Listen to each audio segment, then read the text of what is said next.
চিঠি লিখছেন দেবীপ্রসাদ মণ্ডল, গ্রাম ও ডাকঘর কিয়ামাচা, জেলা পশ্চিম মেদিনীপুর থেকে। চিরসবুজ প্রাত্যহিকী। সবাই বলা বলি করছে অবসরের পর লোকটার মাথাটা খারাপ হয়ে গেছে। তা না হলে এই বয়সে এমন সৃষ্টি ছাড়া কাজে কেউ নিজেকে ব্যস্ত করে?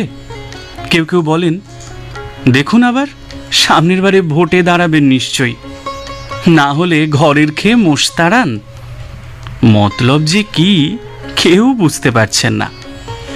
রতনবাবু ছোট্ট শহরটার গা ঘেঁষে থাকা সুবিশাল দিঘির চারপাড়ে নয় নয় করে এই 5 বছরে 500 গাছ লাগিয়েছেন। কোনোটা মাথা উঁচিয়ে জানান দিচ্ছে, আমায় নিয়ে আর ভাবতে হবে না। কোনোটা আবার এই জ্যৈষ্ঠের জলে বেশ লকলক করছে। আম, জাম, কাঁঠাল, অশ্বত্থ, বট, বকুল, পলাশ, কৃষ্ণচূড়া, শিমুল থেকে শুরু করে সোনাঝুরি, শাল, পাঁকুড় তো আছেই। পাশাপাশি করবী, টগর, জবা, কলকে ইত্যাদি ফুলের গাছও আছে। পশ্চিমের পাড়টা জুড়ে পলাশ, শিমুল আর কৃষ্ণচূড়া উত্তর আর দক্ষিণ পাড়ের কাছেই জনবসতি থাকায় এই দুই পাড়ে নিত্য পুজোর ফুল পাওয়া যায় এমন গাছে। পূর্ব পাড় জুড়ে নানান ফলের গাছ আর ভবিষ্যতের বনস্পতি। প্রথম প্রথম কাউকে সঙ্গী হিসেবে পাননি।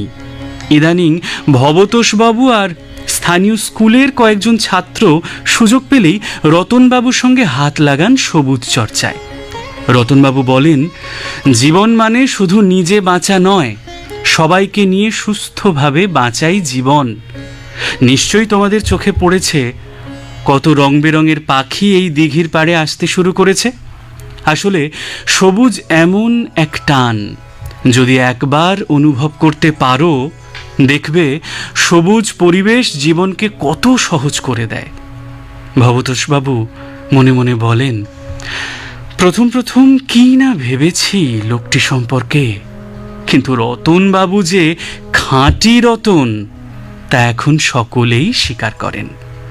সবুজ শুভেচ্ছান্তে দেবীপ্রসাদ মণ্ডল লিখছেন গ্রাম ও ডাকঘর কিয়ামাচা, জেলা পশ্চিম মেদিনীপুর থেকে।